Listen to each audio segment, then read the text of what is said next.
Yes, hello. Welcome back to the podcast. I'm Jason Louv. My guest today is Gabriela Herstik, who is returning for her second visit to the show. She is an author, columnist, and witch based in Los Angeles. She's also the author of Inner Witch, A Modern Guide to the Ancient Craft, and many other books, including her new upcoming book, Sacred Sex, The Magick and Path of the Divine Erotic. She is the priestess and co-creatrix of Kink Coven, a monthly full moon ritual play party that casts a spell of protection on sex workers and raises funds for mutual aid groups and organizations supporting them. Gabriela's work and words on the intersection of the erotic, esoteric, and the divine feminine have been featured in a bunch of magazines, including Vogue, International, Nylon, Cosmopolitan, Glamour, The Guardian, Flaunt Magazine, and more. In her latest book, which you should definitely pre-order because it comes out in like 2 weeks if you're listening to this right when it comes out. In her latest book, Sacred Sex, The Magick and Path of the Divine Erotic, Gabriela dives deep into the history, current, and practices of sex magic. Definitely a topic that nobody's interested in. Filled with ritual, tarot spreads, affirmations, and spell work. For releasing shame, claiming your sexual power, and finding a path of erotic magic that's right for you. Sacred Sex is a liberating, experimental, and non-judgmental guide to making your sexuality a central part of your spirituality. It includes everything from kink and sacred SM to working with the tarot through the lens of love and lust to glamour magic as part of sacred sexuality. Written for anybody of any gender, sexual orientation, and relationship format.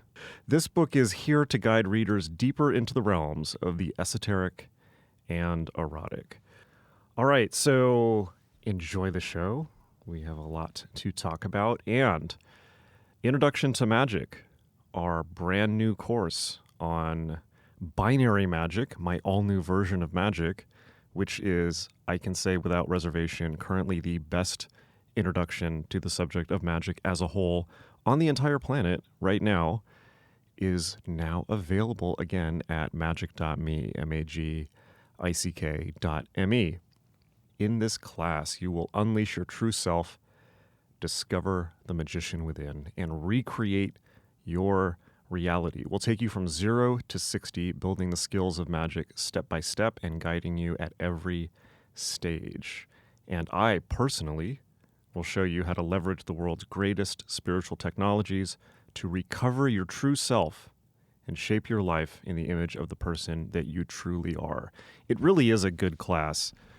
I have to say, it was a bit of a rocky period for us and for everyone during COVID, and it was really tough, and it's tough coming out of that era, and it's still tough. But one of the things that has happened on our end for that is we have put so much work and thought into redefining magic, not just for this era, for a completely new world, but for a new century. And there's a lot of really, really creative and innovative stuff here happening at the magick.me offices, not just with me, with the whole team. And we're making some really, really interesting breakthroughs, I have to say.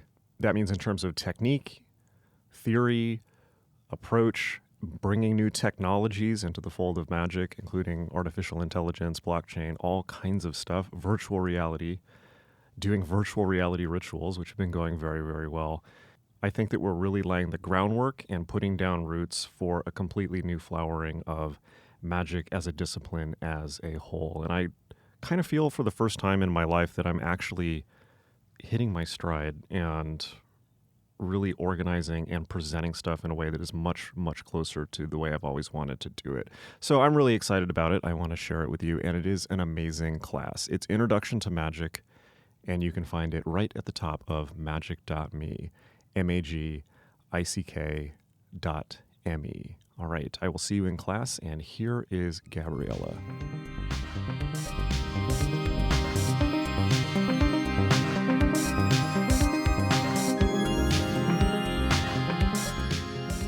How's it going? It's chill. Did laundry, edited here, so. Excellent. So I have begun to read your book. It looks super, super good. Is it out right now or it's coming out shortly? It comes out July 12th. It looks really comprehensive. My God, thank you. Like, It's definitely lots of research and, personal gnosis, all that shit. But it was probably definitely my most like research heavy book to date. yeah, it looks it looks very practical, and like it will definitely be a go-to reference. So it's called Sacred Sex, the Magick and Path of the Divine Erotic. Do you want to talk about what your book is?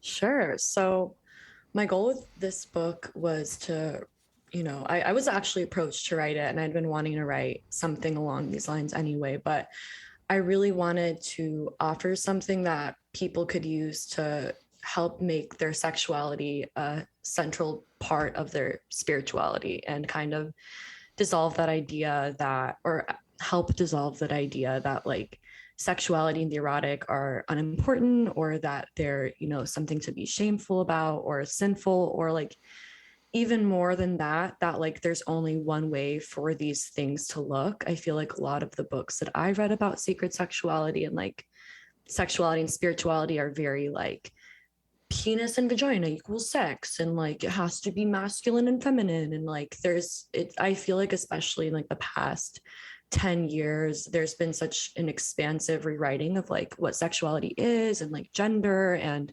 there's been an emphasis on consent culture, and like I wanted to be able to include all of that. Like I wanted anybody of any relationship style, whether they're single or poly or like even like aromantic or asexual or like trans or gay, to be able to pick up this book and find themselves in it.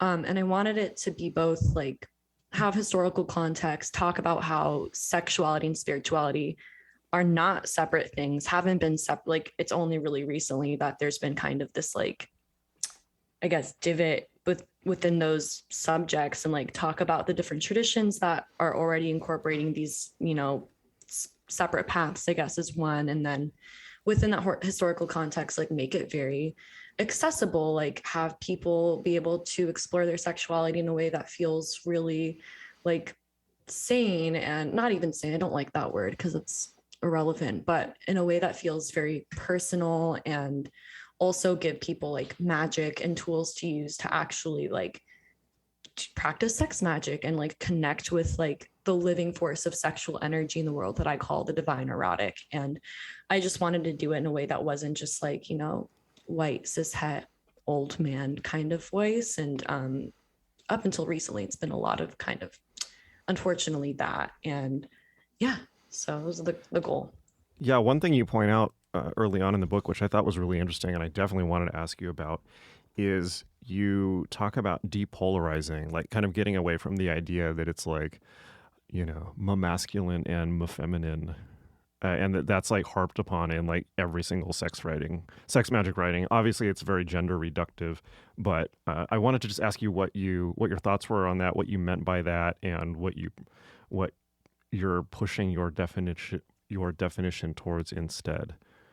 Yeah, it's a really good question. So I think for me, like, I mean, I am pretty fucking straight. So like I do, like that is something that I've had to think about a lot, because it's like, my kind of orientation, and also like what I feel like so many of us have been taught regarding like what sex is and like virginity and all that stuff. And I think for me, what felt more important is like less focus on like the actual like anatomy, and more on this idea of like polarity being the world that we exist in, right? Like there's like the what I call like the divine masculine, the divine feminine, but like within that, like those are opposite ends of they're opposite ends of one spectrum, and within that spectrum there's all the space in between. And I think when we take a step away from like this, like I think to rewrite our relationship to like sex magic, we have to rewrite our relationship to sex and be like, well, it's not just this one definition of like what that is. It's not just, penis and vagina, like penetration. It can be all of these things that bring us to pleasure, allow us to experience like a more ecstatic form of being. And when we're able to rewrite that, then like our relationship with that within a magical context expands as well. And yeah, I just like, I don't want my book to just be for like straight people who want to like eye gaze and practice tantra, which is like not actually tantra, Yes. Sharon Tantra, as I sometimes call it. So, but that's super interesting, and I feel like it's beyond even just, I guess talking about penis and vagina and defining sex as that, but even beyond that, just in so much writing about sex magic, or however the authors are talking about it, there's so much gender essentialism, like the masculine energy and the feminine energy, the divine masculine, the divine feminine, and embodying that. And people get so hung up on that. And to me, that always feels so limiting. And it kind of like, if you really look at it, it's kind of like, if you really step back and look at that, like when people are talking about embodying the divine masculine, it's like, why can't you be more of a man, bro? Is kind of what it comes down to, or vice versa. And that seems very like you may have come across a writer named David Deida who wrote a book on, he's kind of the culprit for a lot of that. But I noticed that even in like a lot of sex magic writing for queer people, it's just like, well, you can embody the divine masculine or feminine no matter what your external gender is. And even that feels really reductive. So there's got to be a better way to approach this that is not gender essential. I think that's really important. Yeah, I mean, I feel like it's all energy. And I feel like, I talk about both of those aspects in my book. And I think that, like, there are, like, I definitely identify as a woman. There are people who identify as man, and there are all of the variations of gender within that. So it's like, I don't necessarily believe that we have to like totally dissolve that polarity, because I think there needs to be space for all of the expressions. But I do think that it comes down to like rewriting that for yourself. And like, I don't know, I'm still kind of not necessarily struggling, but I am figuring out like what feels right. Cause like, as somebody who like works a lot with the divine feminine, with goddesses, and like identifies as a woman, like I do relate to the energy. And I also relate to like the quote unquote masculine or projective or more active like energy within myself. And I think that recognizing that those kind of coexist at once, that both truths are, real, and that like it really doesn't have anything to do with your gender. Like that's one of the reasons I really like the idea of big dick energy. It's like, it's an energy and it when you see it, right? Like daddy is like an energy that you can embody. And yeah, it's definitely hard. I just think it's so annoying when like the people that write about sacred sex are like, the woman must be receptive to the man, and then she opens up and he blah blah blah and shatters her world. Like it's just like cringe and gross, and it just like, like I just don't want anything to do with that. But I also want to like honor the fact that these, like, at least for me and my experience and my work like with like magic, and like we do live in a world of polarity. Like we do live in a world where there are these kind of opposing forces, but it's not just that that's it. It's that those are the endpoints, and that we get to exist anywhere between them that we want. And that for some people, it's going to be on one side more than the other. And, I think with sexuality, especially, like it's so personal, and it takes so much self-exploration. And like people who are queer or trans or like asexual, like they naturally are going to have to do that exploration more, because the culture that we live in assumes that everybody is cis and heterosexual. So like there's already more of like an understanding within these like marginalized groups, because you need to do that to even come to the realization that like you're not fitting into like the quote unquote like expected or normal paradigm. But even beyond that, like I think that sexuality has to be intensely personal, and it's not something that's it can be obviously in relation to other people, and I think that's a big part of it. Like sex is something that we share, but like one of the things that I emphasize in this book is that it has to start with yourself, and that, or it doesn't have to, but like it's always going to be more powerful, and that your sexuality is something that's not contingent on other people, that it's something that is yours, that you get to explore as you feel called. And like that means, again, like coming to your own conclusions about what things are. Yeah, that's a really powerful idea. And I did note you called that out right away. And I think that's really important to highlight, that you really start from the basis that sexuality is something that needs to be defined from within yourself. first of all. And that's something that a lot of people struggle with, not only because of social conditioning, but because of early life conditioning, because of abuse, because of other people projecting their sexual needs or roles onto them. And that's really deep stuff. I think that my own conclusion is that if you really want to know who somebody actually is, the place to look is their sex life, because it's how they fully express. It's where they express themselves fully. And I also don't think there's any difference between sexual and spiritual energy.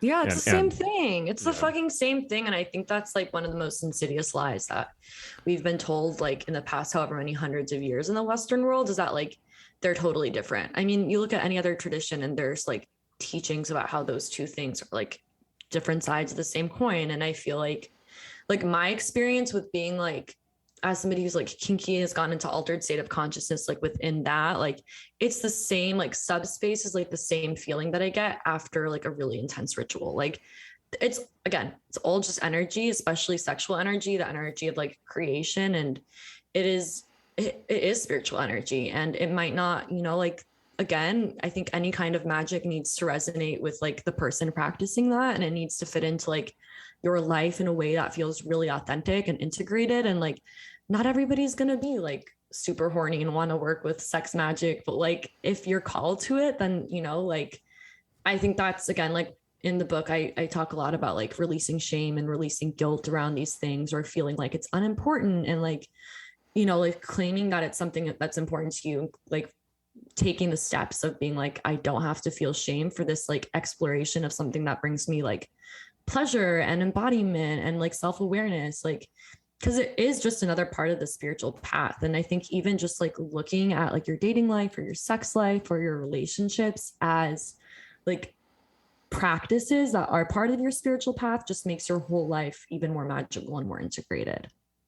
Yeah, let's talk about that, because I think that's really, really important. You do write a lot in the book about cutting through shame and guilt, and you even have a tarot ritual in there for it. I am really interested in your thoughts on that, how you're approaching it, where you think it comes from in the first place, I guess, societally, and what the path through that is for people. Beginning with identifying it, because sometimes people don't even see that they have it. Yeah. So, I mean, I grew up Jewish. So like I grew up with Jewish guilt, which is pretty different than like Catholic guilt. It's more like guilt about just surviving, I think, versus like impure thoughts and stuff. So I definitely had like, I would say like a lot less in that way to cut through. But in this book called Come As You Are by this like sex therapist named Emily Nagoski, she talks about these like three kind of different messages that we get surrounding sexuality.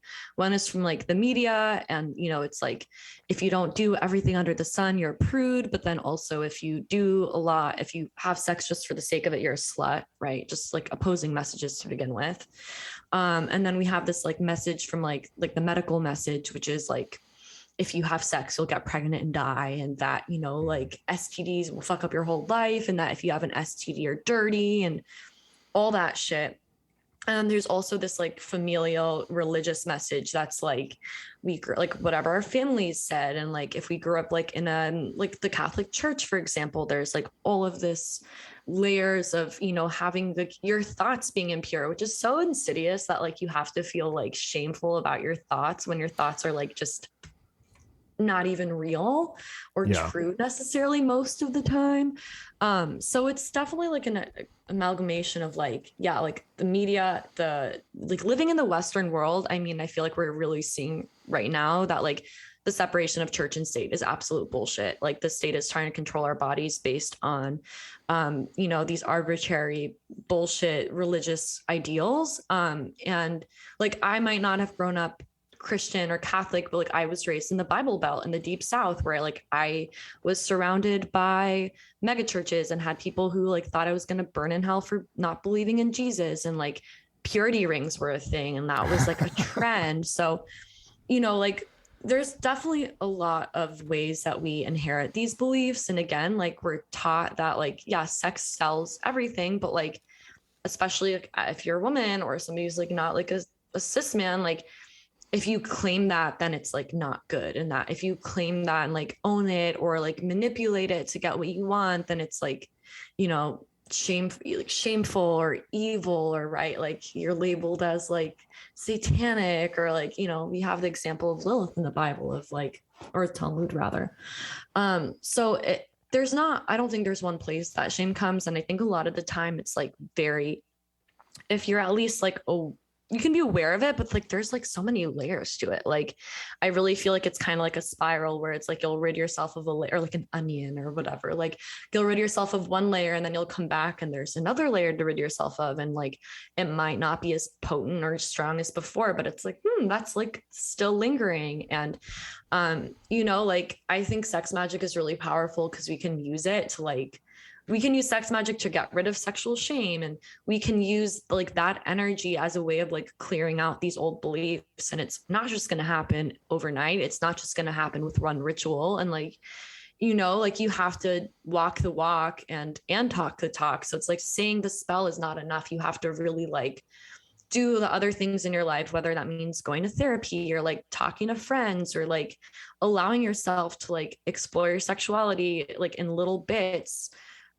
It's really nuanced. And I think that's, you know, like not, my book is definitely not gonna solve anybody's problems. I hope it helps them, you know, release these beliefs. But one of the things that this Come As You Are talks about is like, and that I talk about in the book, it's like once you start kind of separating what was fed to you and what the media told you, or like whatever it is from outside of yourself, you gotta figure out what you believe in. And it's, you know, like you're banishing these old beliefs around feeling bad about these things, or that feeling, you know, like pleasure in your body is evil. And instead you gotta like rewrite positive and supportive beliefs around that instead, which is like what a big part of magic anyway. So you know, like it's definitely difficult. Like I still come across shame in my own life around my sexual expression. Like I get it, but I think having like community or people that can help you alongside spiritual practice is really important. Like we're not meant to do this life alone, and having that kind of like community, sangha, whatever you want to call it, is a big part of the path. So, you know, but magic can definitely help. I definitely agree with that. Community is really important and often very hard to find, particularly in America, if you're not in a big city. And I think that I kind of want to ask you, like, I feel like a lot of this suddenly takes on a completely new context and resonance in this year, just in the wake of everything with Roe v. Wade and all of that. And all of a sudden, like, it's a way more entrenched and for keeps battle. So that, and that I'm sure anyone who is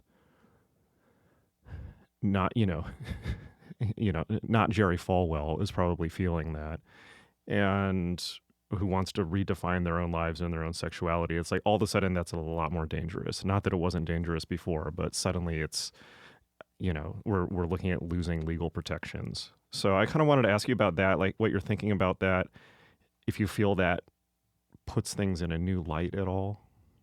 Yeah, absolutely. I mean, I think it's like going back to what I said, where it's like we were told there's a separation of church and state, but it's like, I mean, like both Islam and Judaism believe that like when it comes to abortion, like the health of the mother is the most important thing. It is only Christianity that says that like the baby needs to be saved before the mother. And yet those are, like it definitely just shines a light on the fact that like we're a Christian nation for all intents and purpose. But it's really difficult. Like, I mean, like, obviously there's things that we can do. Like there are like herbal ways of procuring, starting abortion, and like you can use different herbs, and like obviously like you can donate money, but it's like it's such it feels so overwhelmingly just like a losing battle, like besides like doing all of the political actions, like, and as magicians, I do think we have a responsibility to do magical workings, and like I send out energy and do all of that stuff as well as do whatever we can politically, whether that's donating money or, like phone banking or volunteering. But I think it just really, I think that in a lot of ways, like, obviously, especially as sex witches, like using protection and practicing safe sex is super, super important and more important than ever. But it's like, I live in California. It's like very easy for me to say that, where it's like, in places like Texas, it's like you can't even get, like access to these things as much, like, or at all. So I definitely feel overwhelmed by like, what can I do besides the things that I'm doing, both like on like the material plane and the energetic plane. But I think that in a way, continuing to honor sexuality despite of the ways that people are trying to stop that, whether that means solo or partnered, or just like, even things like dressing in a way that feels good, or wearing something that makes you connect to your body, or like just spending time like healing yourself and like taking care of yourself, like that exploration takes on an even more significant, I think, aspect of our magic, because it is so like, I mean, in a way, like kind of satanic, right? Like going against this expected thing of like, okay, well, you're doing this thing, so I guess I should just stop having sex now, or should just get married and then fuck, and that's it. But that's not what the left-hand path or even the middle way is about. It's about like radical autonomy, and that means finding ways to persist when there's people persecuting that kind of expression. And it's really hard. It's really fucked up. Yeah, I know we've talked about the ways of the past week, the past month, the past 2 months in the United States have been like a fucking hellhole. So I don't really know. I don't have a lot of the answers, but I do think that rituals of healing and realigning with our bodies and honoring the grief and the fear is super important. We can't just be like, oh, it's going to be fine. Like that's spiritual bypassing. So like I think that tending to ourselves and really honoring the physical self as we do so, especially around things that have to do with like sexuality, like abortion rights, is really important. And then as much as we can, aligning politically and magically to support, it's not just one or the other. Like the power comes when we work on all planes in all ways. Yeah, I agree. And as you were talking, I was just thinking it's been really amazing to me, and I wasn't really prepared for it just throughout my adult life, exploring sex and alternative ways of being and things like sex magic, how much sexuality really is the third rail in our culture, and how dangerous, unexpectedly dangerous, exploring it really is. Much more than the idea of magic. The idea of just magic itself is fairly prosaic, and I don't think people get that triggered by it unless you're in the Bible Belt.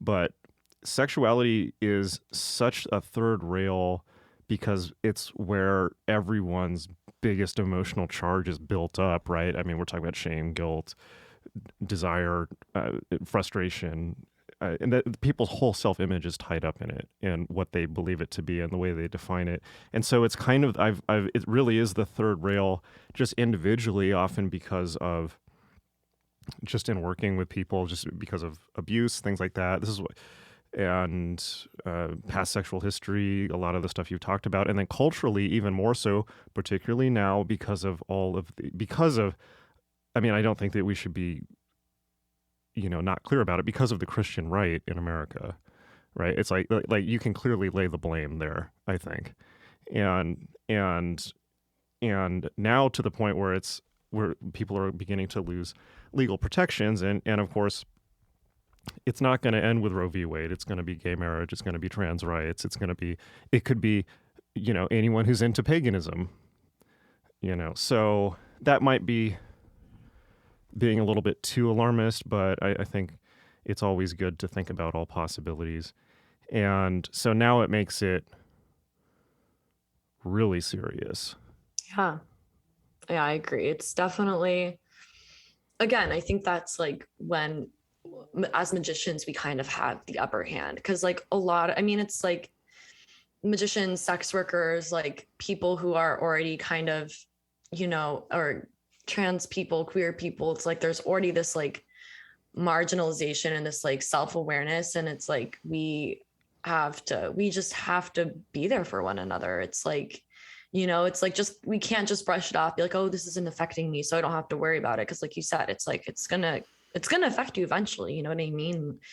And I think that we have yeah, like as magicians, as people are that work in the unseen realm, who are also a lot of the time incredibly politically active, or at least like involved in some way, we have a responsibility to use that. Like magic, you know, like I definitely feel like I struggle with being like very individualistic when it comes to like magic and that stuff. And like obviously like magic at the end of the day is a quest for power, even though it's a connection to something greater, and you know, aligning your will with the divine will, whatever it is still in some ways doing your best to control your reality, right? And that's really important. But at the end of the day, like at least as somebody who's an occultist but also a witch, it's like it has to fit into the ecosystem of like of all the spirits of all humans. It's not just me, it's me as a part of something greater than myself. And that is when we have a responsibility to use the tools, whether physical or energetic, to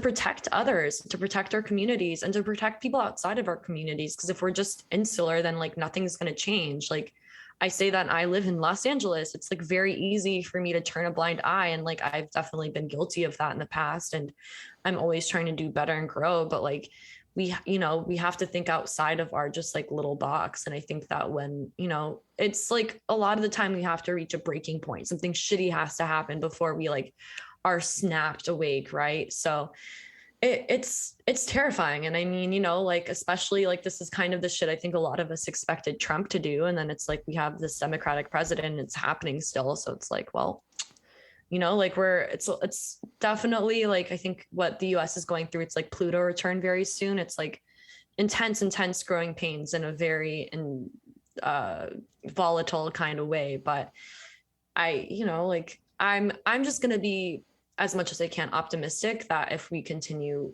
doing what we're doing, like I think that if we let ourselves be pessimistic, then we fall into the trap of being like, well, this shit's going to happen anyway, so it doesn't matter. So like, you know, I don't think being nihilistic about any of it is going to do anything but keep us in this muck. Well, that ensures failure, you know. It's like do you want little to no chance, or do you want no chance? You know? So I think in terms of talking about the ecosystem, which is a great way to put it, just defining things, I definitely think it's past time to make concessions or deals with the Christian right at all. And I've been guilty of simping a little bit for Christianity in the past. But I think that one thing that's really helpful in pointing that out is, do you know Chris Hedges? I do not. So he's kind of a lefty reporter, activist. But he's he's one of the most interesting writers on the, whatever you want to call it, the dissident left. And he used to write for Truth Out before it shut down. But he is also a Lutheran minister. And he's kind of like, his whole thing is just like his whole obsession is American theocracy and trying to get the Christian right out of politics, and showing that like his whole thing is like, we are headed for theocratic fascism, and anyone who doesn't think so does not have their eyes open, and Trump is only the beginning. And he was not even theocratic, right? But he was a backdoor, just like Reagan was, to institute more, to go push further in that direction. But the really interesting thing that he points out, which I never really thought of before and was so helpful for me in crystallizing thinking about this, is that from his perspective as a Lutheran minister, he says very clearly, it's not Christianity that's doing this, it's heretical Christianity. Like the Christianity that's in America, that is the kind of apocalyptic, literalist, fundamentalist, the crazies, right? Like they're the ones that got kicked out of Europe for being too wacky. Like they're a cult, they're an apocalyptic cult, and they're like literally like the actual definition of heresy, of completely breaking with, for instance, even the Catholic Church. You know, the Catholic Church is not apocalyptic at all, and they're pretty much forgiving of, or they're very realistic about human nature. I think maybe too realistic sometimes, but that I think is really helpful to contextualize in considering the spiritual or magical climate in America, where it's so easy for people who are Christians to just like be like, we are the good guys because we're Christians, we're on the side of right. It's like, no, you're a heretical apocalyptic cult, you're a bunch of loonies. And that makes it sound way more cool than it actually is, honestly. Calling that like an apocalypse, and like that sounds like vaguely, it sounds like it could be fun, but it just yeah, it's just like so hate filled and like so just like self-grandizing, and like like you said, like it's I definitely have a lot of bitterness in my heart, and now I'm like, well, it's fine now. It's definitely like there's a reason. But yeah, I mean, I always think of the fact that Jesus was just like this dude who like got enlightened and like was like, hey, this is actually possible, and like I'm gonna do it, and like love everybody, and I'm gonna hang out with sex workers, and I'm brown and queer, and like it's just been so warped because it's I feel like any religion that says you have to go through someone else to connect with the divine is like in a lot of ways I have issues with. Like that's why I think that like sexuality is so powerful, because like if you've ever had an orgasm, then you know that you can literally just like hang out with the divine like whenever you want and just fucking come. And it's yeah, I think that like reframing the Christian right in this country as something like, yeah, like you said, like heretical is at least makes me hate the actual philosophy and idea of Christianity less. Like even if it's founded, like I just don't want to waste my time like with that energy. It's just like Right. I'd rather transmute that into like action or like use that to fight back in another way versus just being like really upset all the time. But it's fucking hard. Yeah. I do feel that it is helpful to think about it in that way, though, because when you conceptualize it like that, it cuts it off from the mains to, it basically cuts that off from the power mains to the Christianity as a whole. When you see that it's a pathological, heretical sect, but at the same time, so that when thinking about it like that, suddenly it becomes a lot more manageable, and you see it more clearly for what it is. Because Europe is Europe is Christian, well, they're post-Christian, but that's essentially a Christian society, and they don't have all this craziness. It's because they shipped all the crazy ones here in Australia. But I also don't think that anyone should be under any illusions about the Christian right or how far they want to go. And case in point, Greg Abbott, the governor in Texas, about a couple months ago, posted on Instagram a black and white picture from the 1950s, which was the New York skyline, but with the windows, this has apparently actually happened, with the windows lit up. So it was the New York skyline with crosses on each building. And at first I was like, wow, that's really goth, because it was this kind of like future, but medievalist skyline. But I think the message there is pretty clear about how far they want to go.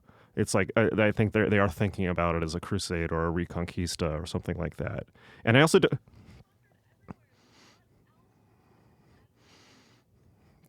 all the levers of power in the American government. So, yes. Yeah. Which is totally ridiculous also, because they're also super anti-Semitic. But it's like, what?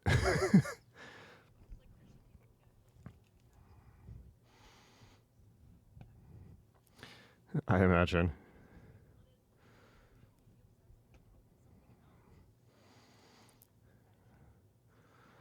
Well, for them, it's just this literal way to get their way, to have Jesus come back. And it has no relation with any, but these are the people that have hijacked government, and it's suddenly scary to be back in the place that people were in the 80s. And I've been pointing out a lot recently that whatever cognitive or sexual freedom people have won can be taken away very easily.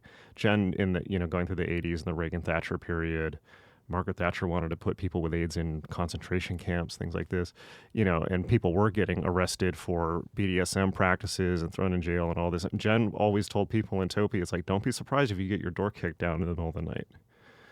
So I think that and I also just wanted to say, like, even prior to this, it's amazing. It really is amazing to me how far you have to go in America to get even a little bit of sexual freedom. And what I mean by that is literally, I mean, like moving to like Los Angeles or New York or somewhere where there's at least people who are a little bit away from like that hive mind of repressive theocracy. It's not like that in Europe. It's like that here. It's specifically an American thing. If you compare it to Germany or even, England is bizarre, but in their, they have much fewer hangups even in their own ways. So I do think that France. the internet and social media helps. It's like anything, right? Like like the internet can be really helpful. It can be a fucking hellhole, right? Like black, I don't remember what it's called. I don't hang around on there, but I do like, I lived in the deep south till I was 22, and like I even being able to find a magical community online was like so fucking liberating. And like, yeah, like, you know, there's like websites like FetLife where you can go if you're kinky. It has not been updated since the 90s, and the servers are very scary looking to me personally, but like it is a lot easier to like find information and to explore this stuff for yourself. And I definitely feel grateful that at least now there's like a lot, like you can go to your local Barnes and Noble or your local, you know, bookstore, even Walmart and Target, like have books that are like related to this stuff. Like you, it might not be like the most up-to-date stuff, but it's definitely like it is more accessible. And it's, you know, I think that it's, you have to have that drive within yourself to like seek these things out, and not everybody does. But like for the most part, if you do have an internet or like a library card or like a bookstore that you can go to, which not everybody has, especially in like way more rural, you know, areas, but it is getting easier. And I do feel very thankful to be alive at that time, and when like we can be having these conversations like through the ethers. And like it's, I do think that we're moving forward as we're moving back. Like it's weird, but I do think those truths can coexist at once, right? And like I'm not going to be locked up for like being a masochist. Like that's not in like the DSM or whatever it's called. Like that was removed like 10 years ago. Like should have taken a long,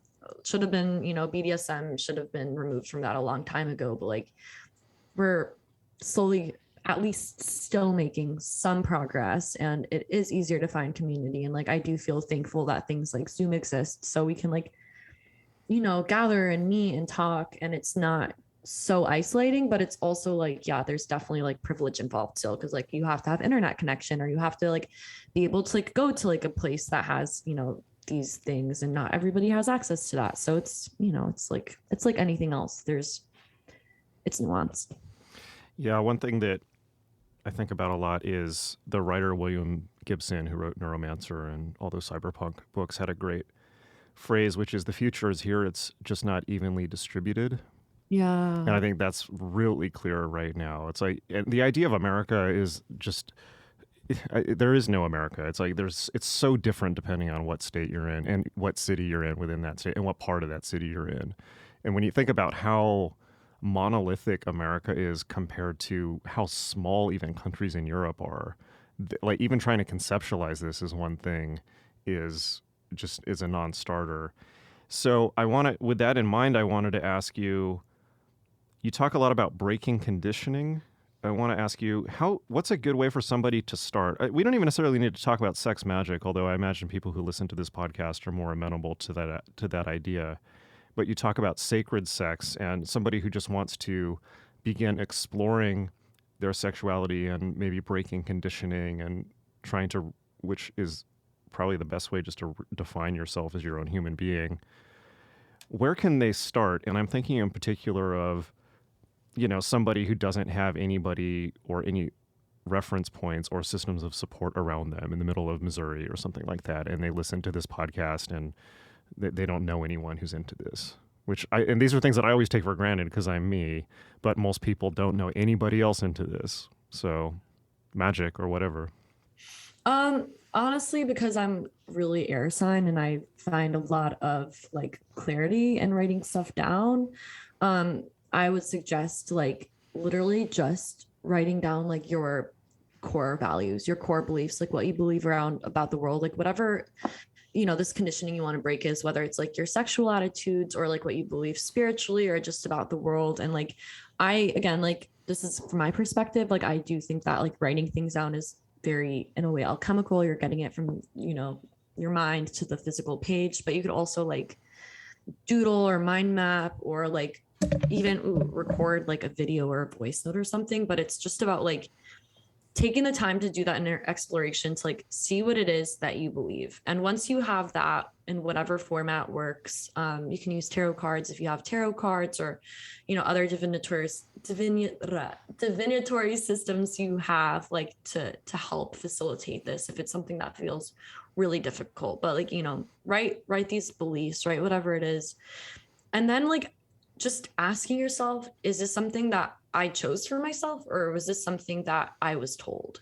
And it's hard. Like it's not easy, and it gets difficult to disintegrate or like to separate and discern those things. But I think that like, again, like having it not just in your mind and creating I always suggest creating as much of a ritual space as makes sense for you, whether that means like lighting candles or doing a banishing or meditating. Like the more that you honor this exploration as something that's important to you, like the more deeply you're going to be able to go into it. But I think that like having those beliefs around, again, like whatever kind of conditioning you're going to break is really important. And that can also, like, going back to what I said about these inherited beliefs around like sexuality, specifically like shame and guilt and feeling like you're dirty or you're not enough or you're too much, like that is so fed and it's so around us, in especially if you're consuming media of any kind, that it's pretty insidious. You don't necessarily know it's there. So I think that that's like a good place to start. And then, like you might have to do it over a certain amount of days. You might have to like maybe come back to it in like a week and then dig deeper, be like, okay, well, this is what I believe. These are the things that I was told that I don't actually believe. What do I believe? And like, if you have these like negative beliefs, or like all people are evil, or sexuality is something that like I don't deserve to explore, like using the inverse of that, like how can I turn this into something that's supportive and positive, and then rewriting that, and even using that as like an affirmation, or breaking that down into like an affirmation that you feel comfortable believing, like be like, I am starting to feel worthy of exploring sexuality, or I'm beginning to believe this or this. Cause like, there is like some cognitive dissonance with affirmations where like you want to kind of say the things that you're stepping into. And I think that's really valuable, but you also like, it has to be like, it can't be 10, 15 steps away from where you are, right? You want to gradually get there. But I do think that like, clearing away those old beliefs, even just recognizing the ones that aren't yours and seeing how that's conditioning and that's not actually your truth, and then choosing new beliefs for yourself, even if it feels like you're kind of wearing something that doesn't feel right, or like you're, like it's going to be uncomfortable. Like that's part of it. And especially with sexuality, like even affirmations specifically that don't even have to do with sexuality, like it does feel really cringy, it does feel really awkward. You just got to do it. And like with anything in life, like my motto is laugh or die miserable, bitch. Like if you're not going to laugh at the universe, she's going to laugh at you and you will die miserable. So like having a sense of humor with this and not taking yourself so seriously is just going to make it a more like enjoyable process. And you're not going to want to like roll your eyes into another dimension and like spontaneously combust. Like having that self-compassion and that like kind of sense of like irreverence with it, I think is really important. But I feel like that would be my first step. And then from there, like, again, like I think that using sigils is really powerful to like banish and replace that with new beliefs. And like, I love using the framework of the tarot. And I talk about that in the book too. Cause like, if you're a perv, you can make anything perverted. And I think it's really fun to like look at these keys that have all of this like really intense symbolism and meaning, and that are egregores, and like working with that within a sexual framework. But again, like especially if you're just doing kind of deconditioning around these beliefs that have nothing to do with sex, like the tarot would be a really good place to like, work with these things as guides and support, especially if you don't have like a community or anybody around you to help. That's really great, really, really powerful advice. I agree with all of that. And I think even just starting from asking yourself the question, just taking inventory of what you believe and asking, is this what I really believe, or was I just told this? That's really like uncomfortably serious and powerful work. I often think to myself, it's like, I need to do this on a consistent basis, because it's not like that. All that stuff is so deep rooted, and whoever, it's also whoever installed those beliefs in you just got them from someone else, and we're still running these patterns that maybe started thousands of years ago. Yeah, that and nobody consciously chose.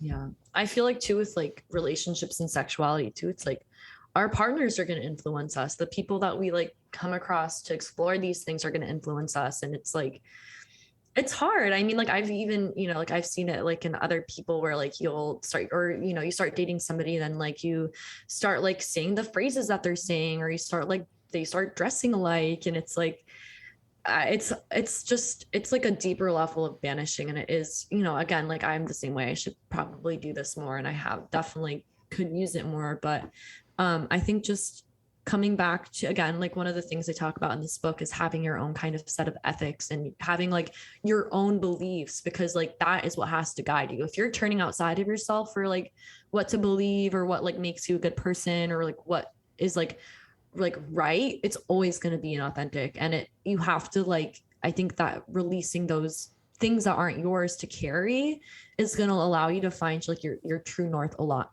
easier. And then when you're able to carry that through whatever like relationships or partnerships or like hookups or like explorations, like it's so much easier to just like allow the stuff that doesn't resonate with you to like fall away. That's really well put. I mean, there's the doctrine of thelema in a nutshell right there. I think that one framework of thinking about things that I picked up from Reiki and therapy that was really helpful for me in thinking about a lot of this was understanding that we're constantly producing energy, and there's really only two ways that your expressive energy of yourself can go: outwards into the world, or internalized, extroverted or introverted. And nowhere, like there's nothing I think that sets those switches more than sexuality. And it's really like the different, it's like, and it is the difference between somebody who was able to, for lack of a better way of putting it, bloom, like fully express themselves, and somebody who goes through life shut down. And there's so many people in the world who are just traumatized and shut down, and that's a big part of it. And I think that the idea of exploring magic, and the reason why sex magic is so important to expressing the true will, is it's the idea of like everything that you're saying, deconditioning, breaking through these limiting beliefs, getting, letting the river of your true nature break through all those obstacles to express outwards. And it's interesting how that dynamic plays out in a relationship too, because I think in everyone's relationships there are things that you have perhaps a safe space to open up and express that you didn't before, and also things often that are not okay within a relationship where you get shut down and you can't express that part of yourself because the other person's not comfortable with it. And that's like such a tricky dance. Yeah. And I think also like remembering that relationships are just mirrors, like your partner in a lot of ways, like reflecting where you are in your journey can help, not necessarily like mitigate those conflicts, but it is like, okay, well, this is something that you're reflecting back at me. And like, yeah, you can only open up to somebody else the amount that you're like willing to accept that and open up to yourself. And yeah, I don't have a lot of experience within like committed partnerships, so I'm coming at it from a little bit of a different perspective. But yeah, I think that's also why like the more that we can accept ourselves and the more that we give space to ourselves to explore sexually, like even within like partnerships, like just in like our masturbation practice, or just like with kink, or with like, like queerness or whatever it is, like the more that you can have that foundation within yourself that you can then share with somebody else, it's like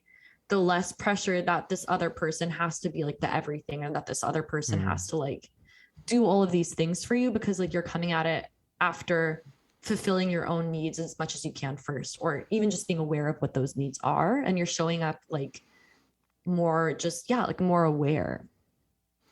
Yeah, it's amazing how that I think really is one of the true gifts of the tarot also, that it shows you just how many aspects there are to human beings, because every person has each of those things embodied within them, and they'll shift through different, or it's one map, but it's a pretty good map, and they shift throughout those energies, and they can embody different archetypes at different times. And I think that's a real gift of tarot, astrology, Kabbalah, I Ching, is beyond the divination or magic or whatever. It's just getting better maps to understand people in more complexity rather than good or bad. Yeah. Which is just so dumb.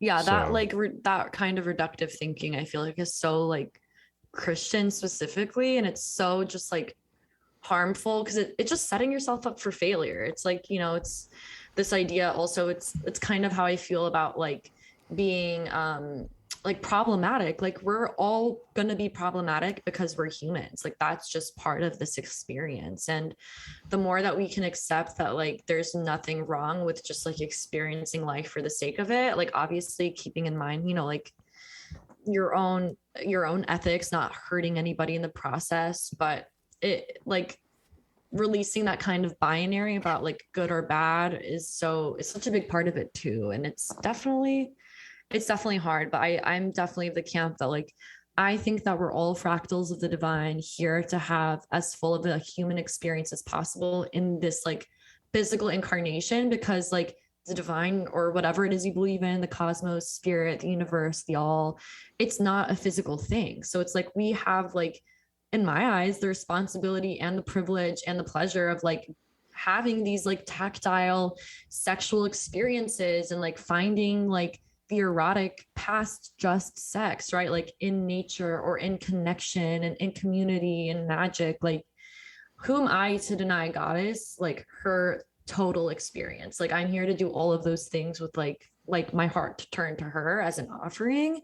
And that includes like the fuck ups, and that includes the mess, and that includes the pain, because like that all will lead me back to like to love at the end of the day is how I see it. So it's like I think that, yeah, releasing that binary of like, well, if I do this thing I'm good, and I do this thing then I'm bad. Also it makes you like, puts you against people, because if somebody's doing something differently then you're judging them. And it's like I've definitely been in that trap, and I'm definitely constantly trying to release that kind of like judgmental thinking. But it's just such it's such like a sad way, it's such a small way to live. Yeah, I think humans are complicated, chaotic, colorful, messy messes, and it's beautiful. And any philosophy that tries to force them to be something else is just bad, bound to fail. See, there's that binary again, but is just, it's too restrictive, certainly by my way of thinking. And I think that, in my experience, sex magic in particular is such a good way to deconditioning. It is the way to decondition. Especially, someone told me with MDMA. Someone I met at some point told me that. But I'm going to be like the Joe Rogan podcast, but instead of DMT, it's like, bro, have you ever done sex magic on MDMA? True. So I lost my train of thought. I was just thinking about MDMA. Okay, so I really did lose my train of thought. That's very Netzakian of you, though. I really like that. I'll pass it back to you because I'm just drifting back to my raver days. Go ahead. Yeah, I like what you're talking about, humans being like carnal and messy. Like I really do feel like I've like slowly not necessarily been getting on the Anton LaVey train, but I've definitely like been coming around to him as like a magician a lot more, and like just digging a little bit more and like honoring like that. Yeah, I really like what he did in a lot of ways.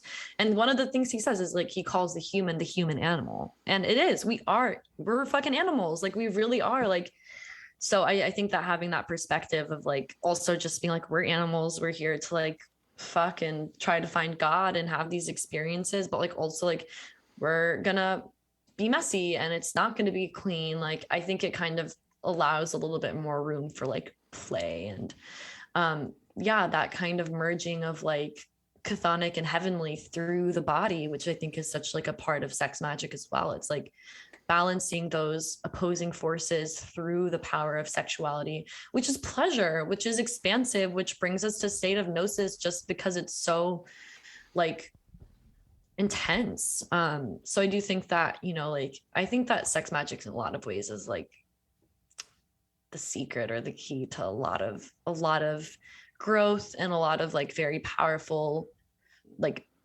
forms of magic. I think that that's like one of the reasons that I'm so drawn to it, is that like it's not like, not dogmatic's not the word, but it can really be used within whatever spiritual framework you're already working within. Like you can use it with like ceremonial magic, you can use it within like witchcraft, you can use it within like, I mean, even like, I don't really know how it would work within like Christianity, but like, I'm sure like if you're just like using the actual framework of Christianity to like be a better person and you're not like. Missionary sex magic. Huh? Missionary sex magic. Lay back and think of Jesus. Yeah, I mean, you know, like a lot of the saints were having ecstatic experiences while thinking of the divine. And like, I think that also like, again, if we expand our definition of sex, then we expand our definition of sex magic. It doesn't necessarily have to be like penetration or whatever. It can be bringing ourselves to states of ecstatic experience that are so pleasure filled and so embodied and so present that it shifts our mind, it shifts our consciousness, it brings us into personal relationship with whatever it is we believe in. And that can be done in a lot of different ways, though obviously like orgasm is can be a very central and powerful part of that. Yeah, and I agree in terms of it being, well, an open secret, but you know, the key certainly to really fast progress. I think that my definition of sex magic at this point, because I do think that it should just be an open, creative feel instead of some dogmatic, like, well, this is the degree of this and that. And I think your book is really good at opening that up and exploring a lot of new territory. I think that I guess if I was to give a simple or definition, and I'm curious what your definition is, just my own definition to myself now that I'm thinking about it, is it's making sex about the spiritual. Because people can make sex about anything. And in fact, this is one of the things that that impedes sexuality being about spirituality, or even just sexuality being about sex and satisfying. It's like people make, particularly as you get older, I mean, sex is not sex anymore. Sex is about your economic stability. It's about reproduction. It's about, you know, are you doing this part of your life with this person, and what do you give up to do that? Or it's about foregoing those things, particularly as you get older. It's like, well, okay, not going, and that becomes more pain. Those choices become more serious and potentially way more painful as time goes on. Where it's like, well, you know, what is the opportunity cost? What do I give up to express myself in certain ways? Because you can't do everything. So even just like taking the path of marriage and kids versus something else, you know. So sex becomes more and more serious and for keeps, I think, as time goes on, and that I think is antithetical to the spirit of just using it as play or exploration. Not that it can't be that, but I think it does become, again, the third rail. It's never easy. Yeah, I mean, it makes me think of this idea of like this construct, rather, of like virginity, of like you give something up or you lose something. It's like you're already like, from the first time you have this like quote unquote sexual experience, like you're already setting yourself up to lose instead of like experiencing something. And I mean, virginity's fake, hymens grow back. It's like also like, it's just so fucking gross. Purity culture terrifies me. Like, yeah. But yeah, I think that's a really good point that like, you know, and I think that's also something that like our generations, younger generations, are kind of coming up against, that like there isn't just one way to have a family. There isn't just one way to be in a relationship. And it doesn't have to be like this thing where like you're defining yourself by this other person. Like, to me, that feels very scary. I'm very Aquarius. I'm like, I like independence and like self-exploration or like, and self-knowledge are like foundational parts of like my life, whether it's sexually or magically. And yeah, I think for myself, my definition of sex magic is working with sexual energy to transform something, to connect with something. It's like, you know, like I think when a lot of people start off with sex magic, the easiest way to connect with it is through manifestation, because like, you know, it's like we're in a fucking capitalist culture. So people are always like, what can I get out of this? Like, yep. And I do think that with sex specifically, like it is this thing that creates life. So there is this like very potent energy of creation. So it is very powerful to manifest, and like whether that's manifesting something that you need or manifesting more sex or what like experiences, but it's so much like I really like your definition of it, is like connecting the spiritual to the sexual. Like I think that's such a good like more thorough and just like more aware understanding of what it is. Because it's like, I think we talked about this in the last podcast, like you get to a certain point with like magic and it's like manifestation, you get past that, because like, you know, I mean, everybody deserves their basic needs to be met. I don't think anybody should have to do magic to be able to pay their rent. Like universal basic income for all, please. But unfortunately, like, you know, like magic is the tools of the marginalized, and we can use that to get our needs met. But beyond that, it's like, it's there's so much more possibility. And I think that like seeing just sexual energy as a tool for connection and for meaning and for like relationship with like yourself and another person or the divine, or like even just to deepen your relationship with yourself or to feel more pleasure. Like there's so many ways to work with it. Like I really do feel like not only can you fit it into like whatever kind of spiritual path or practice you already have, but that you can work. It's just like an ingredient that is so like it can be as involved in whatever recipe you're creating, but it really is kind of a blank slate for whatever you want to put on it. And I think the fact that it is something that feels good and that brings us pleasure and that naturally just brings us to this state of awareness is why people want, it's like why we see people trying to shut it down and to disconnect ourselves from it, because it's such a powerful form of energy. It's such a powerful thing. And yeah, I think that that's having your own definition for these things can be really powerful, because then it's just more meaningful to you. But for me, it really is just working with this energy as a means of like transformation, whatever you want to transform, whether it's a circumstance or yourself. Yeah, definitely. And maybe this is a good place to talk about, you structured this book as a series of paths, which I thought was really interesting. And maybe you can talk a little bit to that and what you mean by that, what these different paths are and why you structured it in that way. Yeah, good question. So I didn't want this book to just be like me, like talking at whoever's reading it. Like, I think there was like basic stuff that needed to be covered. Like I talk about like, like kind of like a little bit of sex ed. I talk about like a history of like both sex magicians and these different currents, East and West, that influence our idea of sex magic.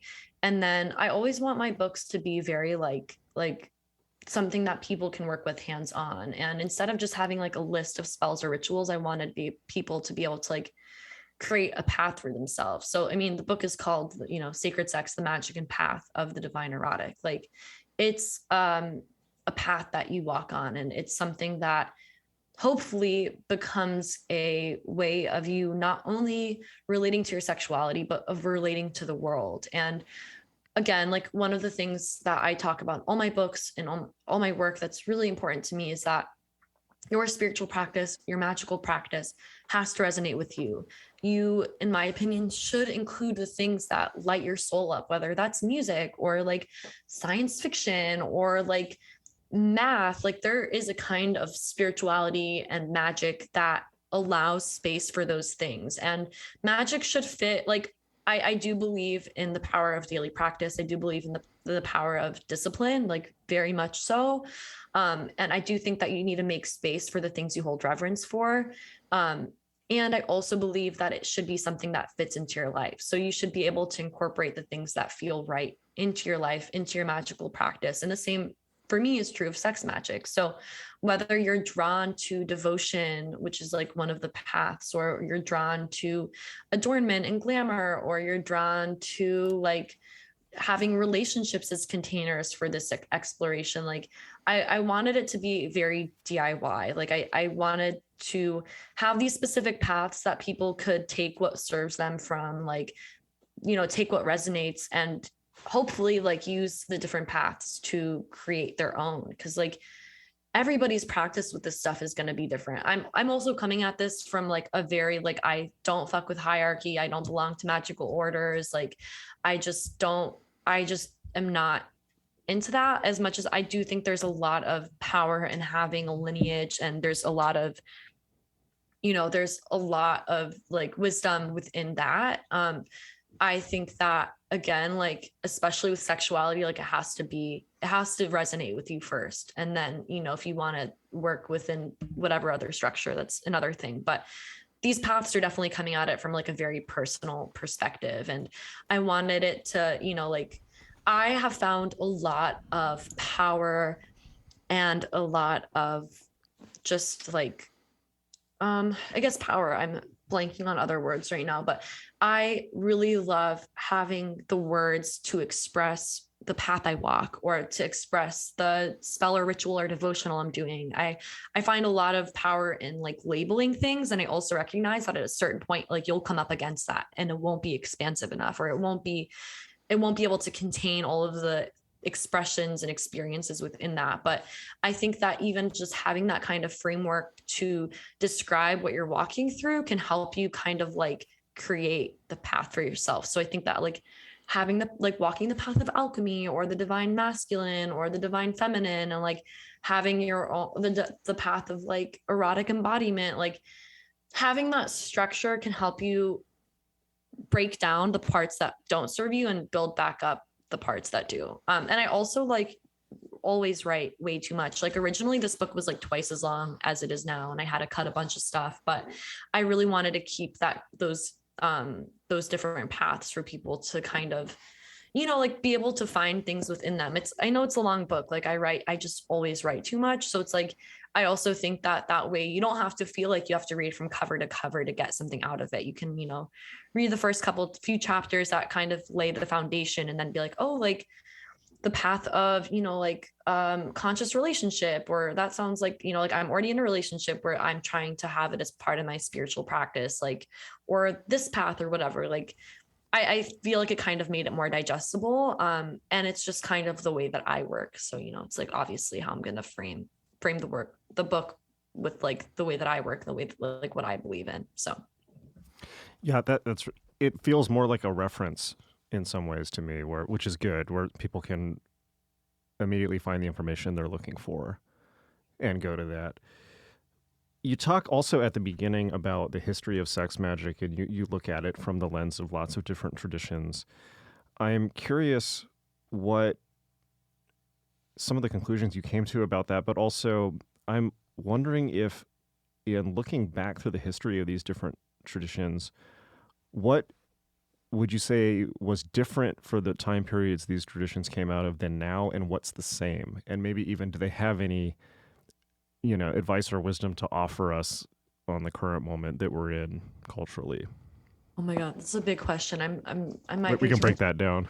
like, be able to really answer it, because it's like thousands and thousands and thousands of years, and I have, you know, like probably not as wide of like a framework or reference to like what was going on at those times when these things were being created. But I honestly, like, I think my biggest takeaway from studying these different currents is that like what I said before, that this idea that sexuality and spirituality are separated is a new phenomenon, or new phenomena. Like it is not something that like, yeah, like while like the erotic practices within these traditions, like, you know, like Hindu tantra or Buddhist, like the Tibetan tantra, like they're way more guarded than a lot of people in the West, I think, you know, we have a very watered down, it's not even watered down, it's a completely untrue version of like what tantra is, I feel like, in the West versus like what it actually is. But I do feel like all of these traditions say the same thing, that sexuality can lead you to the divine, or that it's something to be celebrated. Like I think a lot about how like I feel very lucky that I grew up in a household where it was like, yeah, like having sex was like a mitzvah, obviously, with like the, you know, the framework of like a married couple and committed relationship, but like it's not something that you have to be ashamed about. It's something that's celebrated, and not like God presents, you know, themselves in like a drop of semen, and there's like this kind of like very sexual current to a lot of like the writings in the Kabbalah, whatever, Song of Songs and stuff. But I just feel like for me, like what was just so like not necessarily shocking, but like more just like affirming of like my own kind of internal compass was that it's new that we have this kind of belief that spirituality is totally different from sexuality, and like how like insidious it is within like the kind of like wellness culture and like within like the new age circles and spiritual traditions. It's like, it's just so like, especially like living in California, like I call them like wellness like Karens, or like West Side built like witches, where it's like, you know, like sound baths and all that stuff. And I love a sound bath. I love the ocean. I love like new agey shit to an extent, as anybody who's in the esoteric is. But it's like, even within those circles, there's this like shame about like sex, and it's like something that's dirty, and it's like, I feel like a lot of spirituality, like New Age spirituality, kind of repackages Christian framework as like sex is only sacred if it's this way, and like blah blah blah. And like that was something I was really conscious of when I was writing this book. I'm like, I don't want to like, sex is sacred when you make it sacred for yourself, when it's something that you bring care and intention for. And like, I don't know, I don't really know if that answered your question, but I think that what we can learn from these different currents and these different traditions is that like everybody has like, just like every kind of like culture has its own folk magic, and every culture has its own like shamanic practices, or like what you could call witchcraft, right? Like working with the earth, working with spirits in some way, shape, or form. Like there exists, I would argue, like a tradition of sexuality as part of these like probably like often higher teachings that are, you know, more concealed to like the masses, right? Like the esoteric versus the exoteric teachings, that like it's always existed, and that we're actually like remembering it and going back to it, and it's not something new. Like we're just, yeah, like really really stripping away the idea, like these ideas. Like that's something I've been thinking a lot within like the tarot, with like the Hierophant, who is like, you know, like this person that represents like tradition and hierarchy and like very much exoteric wisdom. But it's also like the card that's associated with Taurus, which is the one of the two signs ruled by Venus, and it's very much like sensuality and pleasure in the body. And then I was thinking about like that card, the Hierophant, through this lens of like the divine feminine through the goddess, and I was like, that is such a similar word to Hierodule, which is like sacred servant, the, you know, connected with like the priestesses or erotic votaries who would work with sexual energy as like ritual for those who would come into the temple to honor the goddess. And I'm like, that is so much more aligned, I think, with like the way that I see sexuality and spirituality. But there is like this lineage. We are, you know, like even within, you know, Eastern sex magic or these traditions coming to the West, being watered down and then mixing with like sex magic and magic in the West. Like it's a very unique lineage, but it's still a lineage. And I would argue that we could trace it back to like these erotic votaries and hierodules, and like also with like, yeah, that connection to Taurus and Venus and the body, and like finding gnosis through the body and finding wisdom through the body. Like it's just a lot of the stuff has been corrupted. It's not that it's hasn't been there, it's just that it's so powerful that like, you know, unfortunately the church wants to hide it from us, or like what society wants to hide it from us. Because it's like when you liberate yourself from those beliefs around like sexuality being shameful or something that's not worth exploring if you want to explore it, and you step into that as like with confidence, or even just willing to explore it, like it is really powerful, and that leaks into the other aspects of your life. Like, so yeah.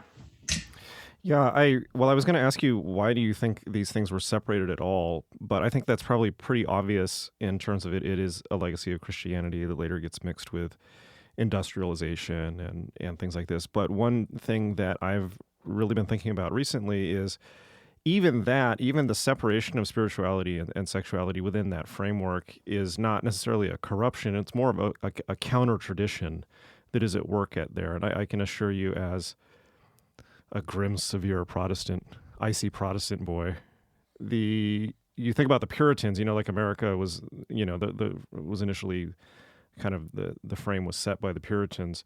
I think that the emphasis of the Puritans on cutting off sexuality was not just because, like, well, they suck. It's more like that was undertaken on purpose as its own path, as its own, if you will, sex magic discipline, where the idea of sublimating, taking the sexual energy and sublimating it into power, which is also an option. I mean, the Jesuits as well, you know, is another example of that. And, you know, let's be fair. I mean, we're talking about people who, you know, those in related traditions, we're talking about people who conquered, you know, 25% of the planet.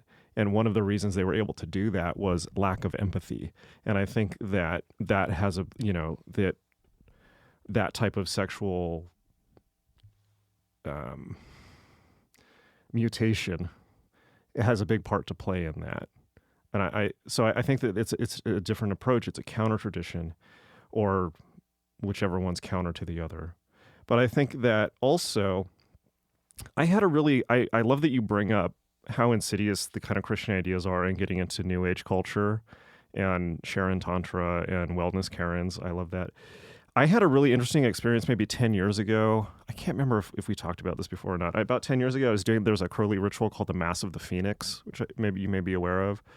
Yeah, so I was doing that like every day for several months. And for those who are not aware, it's kind of like a self Eucharist where you're but a big part of it's like a kind of a self-consecration ritual. And a big part of it is out loud saying that there is no shame, there is no guilt.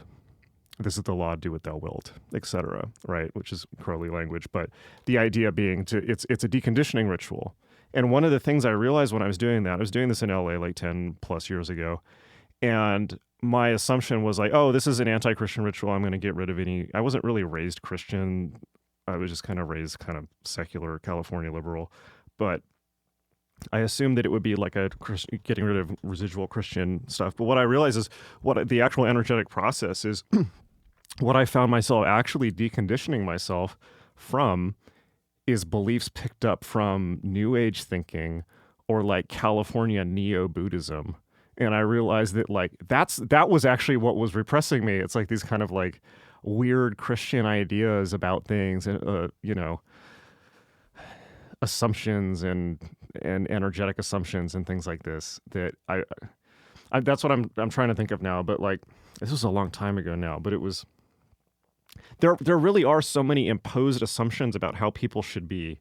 And one of my friends a long time ago referred to this as ancient Californian wisdom. Oh my God. It's like there's so much. It's like particularly if you're in California or LA, it's like, you're exploring Hinduism and Buddhism and New Age crystals and Gnosticism, but really what you're exploring is Californianism. Yeah, it's all kind of the same. Lumeria. Oh yeah. That's big again, right? It's really funny, but I think I don't know. There's so many dualistic assumptions in there. You shouldn't be. There's self-oriented versus other-oriented, light versus dark polarity.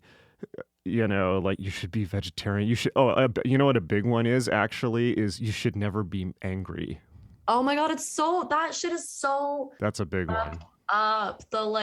The rejection of anger. I'm like, what do you think catalyzes people to change or to revolt or to literally transform anything? It's like, and I think any rejection of any feeling is only like rejecting that within yourself is only going to dull your ability to feel other things. Like you're only doing yourself a disservice. And I think it's less not feeling those things and learning how to not get stuck in them.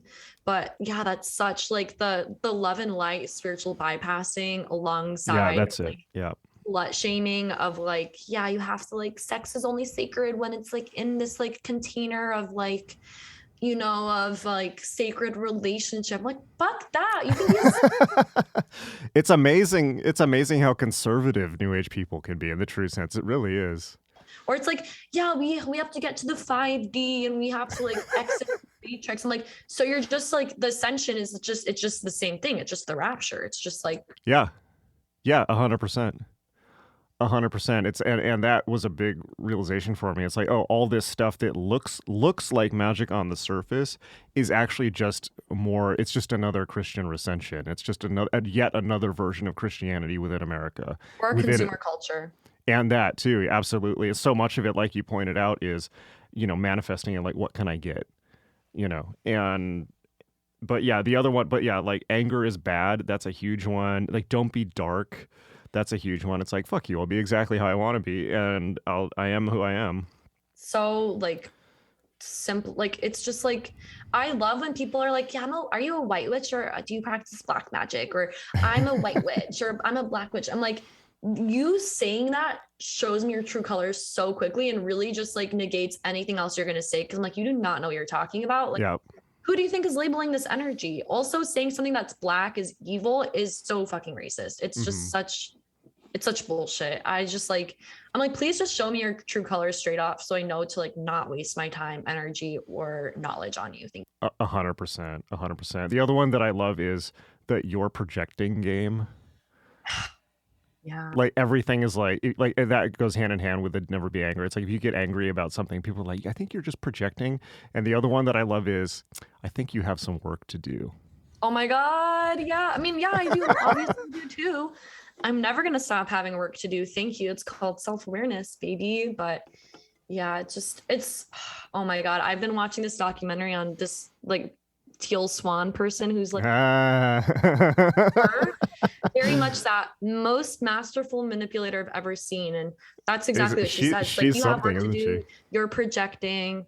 I got a PR email about her, like a serious, like, have you seen this book? Do you want a copy? And I didn't know who she was. And I was like, the alarm started going off when I was reading this. I'm just like, it's like, especially like, because we don't have access to like mental health, people feel like they have to heal themselves, which I think is like a very noble cause. And also it's so dangerous because I mean, it's like cults too. Yeah. Like there's people who will prey on that. And, I think that like the more that we can, I don't have an answer for it. I really don't. But anybody that tells you that your human feelings are not normal, whether it's like being horny or being angry, is just not, or that your like macabre sensibilities make you like a bad person. It's just a red flag. Yeah, and for sure. And I've had to deal with that my entire life, going back to when I was a goth kid, from everyone around me. So I'm particularly, I mean, like, I think anyone who's sensitive to it, I was going to say I'm particularly sensitive to it, but probably just as much as anyone else. But yeah, it kind of comes down to like, don't let people vibe check you. Because like, what do they know? And I think, for me, like we were talking offline a bit about paganism. For me, magic, as it should be, is just magic is the study of nature. And even that was how it was expressed in the Renaissance. They called it natural philosophy. And I agree with you. Human beings are animals, and it's not all we are, but it's a lot of who we are, and that's not bad.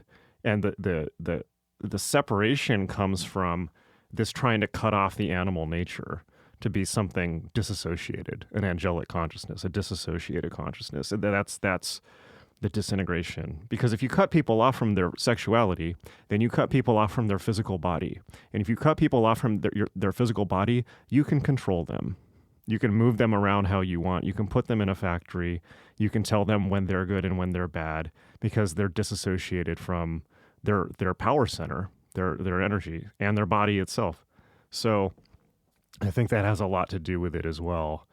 And I think the British Empire is instructive in that regard, because they kind of went around and brought this Puritan culture. And one of the ways they conquered places was cutting off people's indigenous beliefs. Same in America, and cutting them off from their sexuality and imposing this kind of British stiff upper lip model as aspirational, and not just aspirational, but normal, quote unquote. It's like, you're either like us, the most sexually repressed people ever, or you're not normal. And obviously, the hand in hand, particularly with the English, there goes along with that, let's be clear, like a long history of sexual abuse, pedophilia, just madness, right? So using fucking canes on the children. Yeah. But I think that you really nailed it. Like, it's about control. And it's when you're disembodied and when you're not connected to yourself or like the larger like ecosystem of like spirit or whatever, like you're susceptible to be controlled, because you don't have that self-awareness, that connection. And I do think that when we have a connection to our own spirituality, we're able to find that outside of ourselves, in the universe and in nature, and like to be able to see like the erotic in everything, I think is one of like the really beautiful parts of sex magic. Like being able to like find pleasure in nature, and like in, like celebrating like the seasons or the wheel of the year, whatever it is. Like, I do think that there's a lot of beauty in that. But then it's also like, like there was like a bunch of fucked up shit about like paganism too, and like the, like abuse. Sure. So like present in those like different circles. So it's like there's no one way, there's not like one path or practice that's going to be perfect, but it's like we have the responsibility to keep evolving it to become, to become as just better, Yeah, I agree. I think for me, in thinking of paganism, I feel like I should qualify what I mean by that, because for me, I'm not interested at all in replicating pagan practices of the past or LARPing as with like flowers in my hair and whatnot. Like I'm just, it doesn't appeal to me. And I'm not interested in trying to be something that I'm not. For me, paganism, when I say that, it's an intellectual orientation, meaning I think the best way I've ever heard it put is, well, for me to rephrase it, it's an orientation towards immanence rather than transcendence. It's like seeing nature, or even if you want to make it high, quote unquote high paganism from the Renaissance, the way they reconciled it with Christianity is you just say, well, the natural world is the manifestation of God. It is God talking. It is God, right? And that's how they reconciled it. And therefore you can understand what quote unquote God is by studying nature. It's internally consistent. It has its own laws. It will express what you need to know at the right time. Everything is intelligent, and the divine is immanent, not this idea that the divine is in some transcendent other place that you're going to get to when you do your 5D reactivation, or you cause the apocalypse because you're a Christian heretic or whatever. Like that it's the transcendent orientation that causes the destruction that we're dealing with on such a global scale. So for me, just a pagan orientation is, I think, one of the most profound ways simply to rebel against the entire system, the systematic issues of the planet. Or not the planet, but, certain people on it, like the transcendent. Because if you have a transcendent attitude, then you can trash this place because you're going to get saved anyways. Yeah, exactly. And you don't have to care about other people because it's like very us versus them.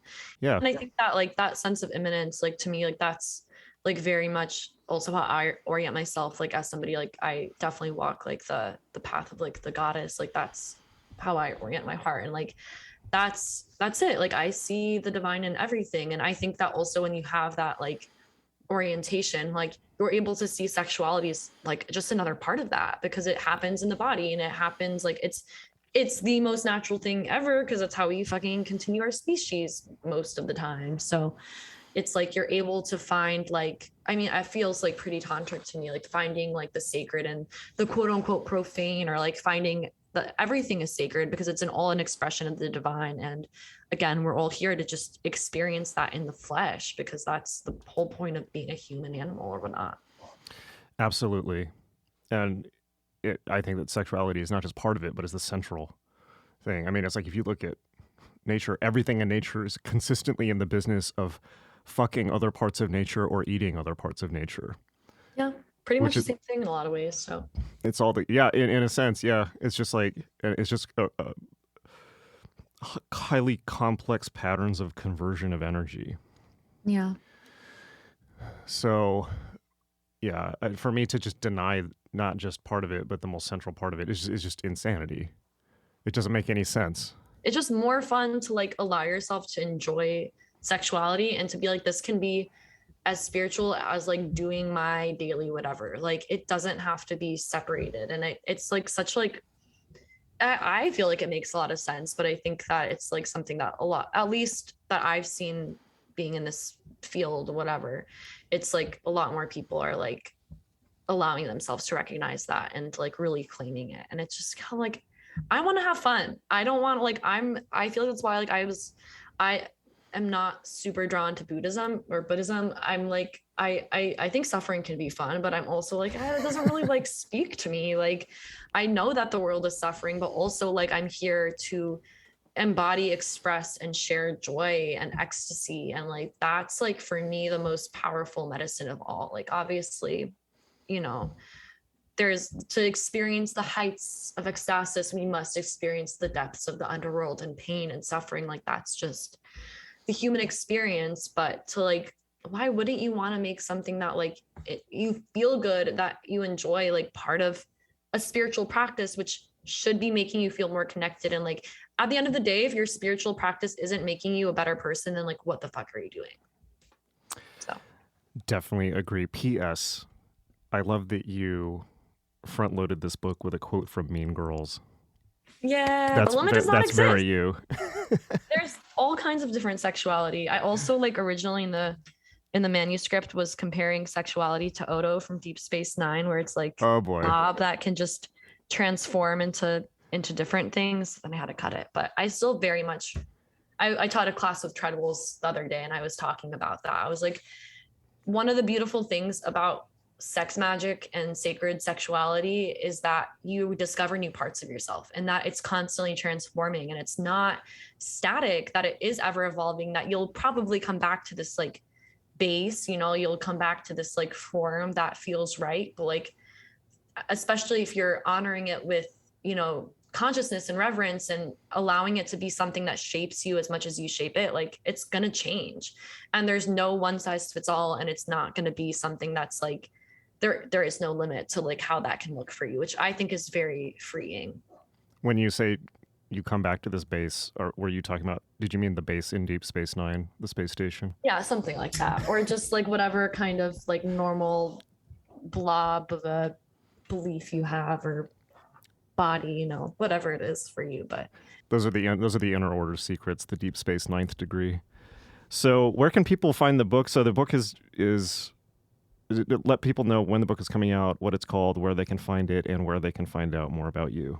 Yeah, so book Sacred Sex, The Magick and Path, The Divine Erotic is up for pre-sale on all, Amazon, bookshop.org or whatever. It's through Penguin, so you can find all the links there if you just Google Sacred Sex, or it'll be out July 12th. I'm having a release party July 16th in LA at El Cid. That's free for everybody who wants to come and watch erotic poetry and rituals, and I'll be doing a reading and probably some other stuff. But yeah, you can snag it now. Pre-orders are like, unfortunately, very like big for authors. So if you do order it before July 17th, you'll get a free, like beautifully illustrated PDF ritual. That's an initiation ritual into the divine erotic. And it includes like, it's a self-initiation using the different elements. And I was originally included in the book and I had to cut it, but you can get that wherever books are sold. If you have like a fave indie bookshop,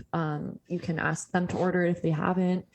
And then you can find all the links for that on my website at gabrielaherstik.com, GabrielaHerstik.com. And then I post all about it on Instagram and Twitter, which is Gabby Herstik, at Gabby Herstik. And that's GabyHerstik.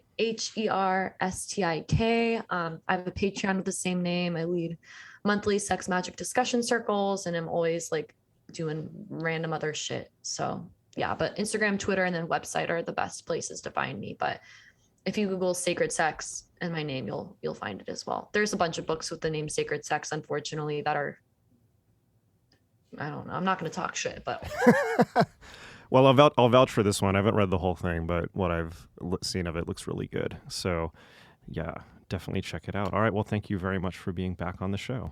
Yeah, thanks for having me.